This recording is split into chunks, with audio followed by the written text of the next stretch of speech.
Okay, అందరికీ నమస్కారం. నేను పులివెందుల వాసిని.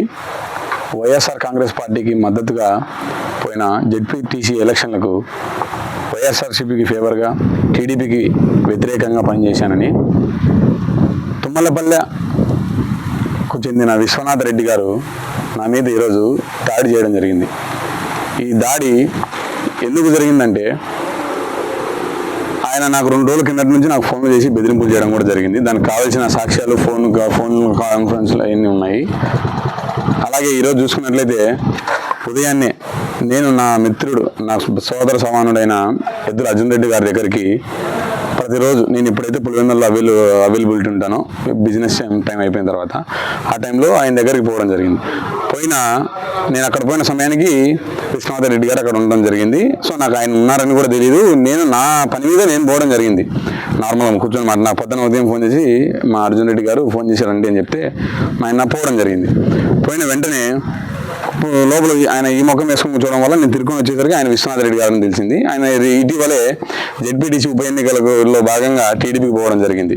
మరి ఆయన ఎవరిని మెప్పు పొందడానికి నా మీద దాడి చేసినాడో నాకు తెలియదు. కానీ పోయి కూర్చుంటే ఇట్లా నువ్వు వైఎస్ఆర్సీపీకి ఫేవర్గా ఉండవు, టీడీపీని వ్యతిరేకిస్తున్నావు అని చెప్పి నన్ను మాట్లాడడం జరిగితే నేను చెప్పడం జరిగింది. నేను పులివెందులలో ఉన్నంతకాలం, నా ఊపిరి ఉన్నంతకాలం వైఎస్ఆర్ కాంగ్రెస్ పార్టీకి ఫేవర్గానే చేస్తా, జగన్మోహన్ రెడ్డి గారికి మద్దతుగా చేస్తా, అవినాష్ రెడ్డి గారికి మద్దతుగానే ఉంటా.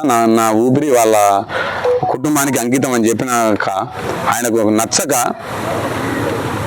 నా మీద తిరిగి వెంటనే అక్కడ ఉన్న ఫ్యాన్కు సంబంధించిన రాడ్లతో నా మీద తలకు కొట్టడానికి చూస్తే నేను ఇట్లా చెయ్యి అడ్డం పెట్టడం జరిగింది. చెయ్యి అడ్డం పెట్టిన సమయంలో నా చేతికి దెబ్బ తగిలి నా తలకు మిస్ నా చేతికి దెబ్బలు జరిగింది. దాని తర్వాత అక్కడ ఉండే వస్తువులు, ఆ ఎలక్ట్రికల్ షాప్లో ఏమైతే వస్తువులు ఉంటాయో ఆ వైర్లు గీర్లతో దాడి చేయడం జరిగింది. దాన్ని చిత్రీకరించడం కూడా జరిగింది. నా ఫోన్లో నేను వీడియో తీయడం కూడా జరిగింది. ఆ వీడియో తీస్తున్నానని చెప్పి అదే వీడియోలోనే నన్ను కులాల వారీగా, వ్యక్తి వారీగా, ఇంట్లో పెద్దల వారీగా నన్ను దూషించడం కూడా జరిగింది. అదేవిధంగా అక్కడ నేను మాట్లాడుతూ వీడియో రికార్డ్ చేస్తున్నప్పుడు నన్ను తిట్టి నేను ఫోన్ తీసుకుని అక్కడి నుంచి ఆ గొడవ అక్కడే మరింత పెద్దదవుతుంది. నాకు అక్కడ ప్రాణహాని ఉందని తెలిసిన తర్వాత నేను పక్కకు పోవడం జరిగింది. పక్కకు పోతుంటే నా కారు అద్దాలు, అవి కూడా ఏవైతే నా కారు అద్దాలు ఉన్నాయో చూడండి మీరు కూడా, అటు చుట్టుపక్కల 2 పక్కల అద్దాలు ధ్వంసం చేసి నా ఆస్తి నష్టం చేసి నాకు ప్రాణం మీదకి నన్ను కొట్టేలాగా, నా చెయ్యి ఇరిగేలాగా కొట్టి నా ఫ్రాక్చర్ జరిగింది. సో అంటే నేను అక్కడి నుంచి తప్పించుకొని నా చేతికాయలతో నాది ఆటోమేటిక్ బండి, కుడి చేతి గేర్లు వేసి డైరెక్ట్ గవర్నమెంట్ హాస్పిటల్లో పోవడం జరిగింది.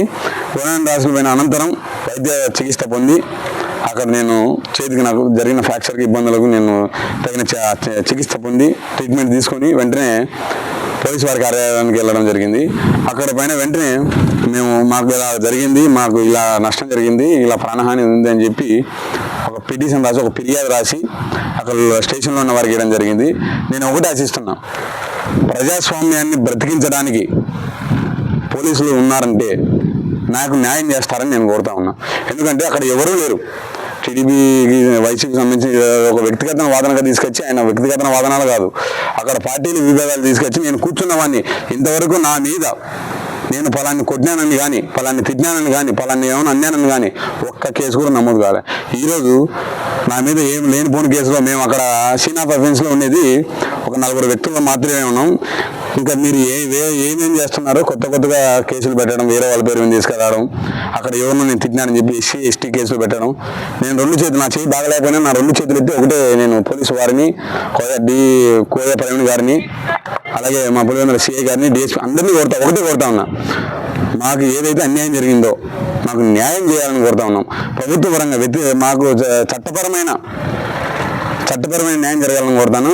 ఏదైతే బీసీలను, మొన్న ఎమ్మెల్సీ రమేష్ గారిని కావచ్చు, ఈరోజు నన్ను కావచ్చు, బీసీలను పైకి రాకూడదని మా ఊర్లో అవినాష్ రెడ్డి గారు కావచ్చు దేవుడు, జగన్మోహన్ రెడ్డి గారు కావచ్చు దేవుడు, వాళ్ళ ఫ్యామిలీ బీసీలను ముందుకు తీసుకొచ్చి పైకి తీసుకురావడంలో వాళ్ళు పెట్టని ప్రోత్సాహం లేదు. అంత ప్రోత్సహించితే ఈరోజు చంద్రబాబు నాయుడు గారు కావచ్చు, లోకల్ లీడర్లు కావచ్చు, వాళ్ళ మెప్పు పొందడానికి కింది స్థాయి నాయకులు, పై లీడర్లు అయితే నేను చెప్పలేను కానీ కరెక్ట్ వాళ్ళే కొట్టినారని, వాళ్ళ మెప్పు పొందడానికి కింది స్థాయి నాయకులు వాళ్ళకంటే ఎక్కువగా ఎదుగుతున్నామని మరి నాకు తెలియదు, వాళ్ళు ఏం ఎదిగినారేమో తెలియదు, కానీ మా నాయకులు మమ్మల్ని దగ్గర తీసుకున్నారేమో అని వాళ్ళు ఓర్చలేక ఏమన్నా మా మీద ఇలాంటి దాడులు ప్రయత్నం చేసినారేమో.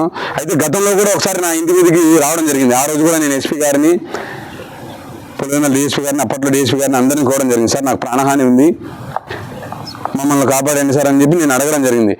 ఎగ్జాక్ట్గా జరిగిన 1 సంవత్సరం మీద 2 నెలలు మీద సంథింగ్ అనుకుంటా, ఈరోజు మళ్ళీ జరగడం జరిగింది. నాకు ఫోన్ చేసి బెదిరింపులు, మిమ్మల్ని చంపుతామని మాటలు, ఇంట్లో వాళ్ళ దగ్గర భయప్రాంతాలకు గురి చేస్తున్నారు. నేను పోలీస్ శాఖ వారిని, హోమ్ మినిస్టర్ గారిని, రాష్ట్ర ముఖ్యమంత్రి గారిని కూడా ఒకటే అడుగుతాను, మీరు ప్రజాస్వామ్యాన్ని, మీకు ఇచ్చిన జనాలు ఇచ్చిన సుపరిపాలనను ప్రజాస్వామ్యాన్ని కాపాడడానికి పెట్టి మీరు ప్రజాస్వామ్యాన్ని నిజంగా కాపాడతామంటే నాకు జరిగిన దాడిలో మీరు నాకు న్యాయం ఏ పక్క ఉంటే అది మీ పక్క ఉంటే మీ పక్క, మా పక్క అంటే మా పక్క, మీ పక్క ఉండదు. ఎందుకంటే ఎస్సీ ఎస్టీ కేసులు పెట్టాలని కూడా నా మీద ప్రయత్నం ఉంది. ఈ విధంగా చెప్తాను ఈ మీడియా ముఖంగా, నా మీద ఎటువంటి తప్పుడు ఎస్సీ ఎస్టీ కేసులు పెట్టినా కూడా అది పూర్తిగా కల్పితమే, ఏది నిజం కాదు. మేము ఉన్న ప్రాంతంలో గూగుల్ టేకౌట్స్ చేయమను, సినిమా పైప్లైన్స్లో ఎవరెవరు ఉన్నారు చూడమను. దయచేసి మాకు న్యాయం చేయాలని ముఖ్యమంత్రి గారిని, హోమ్ మినిస్టర్ గారిని, మొత్తం ప్రభుత్వ పెద్దలని అందరినీ కోరుతా ఉన్నాం. Thank you.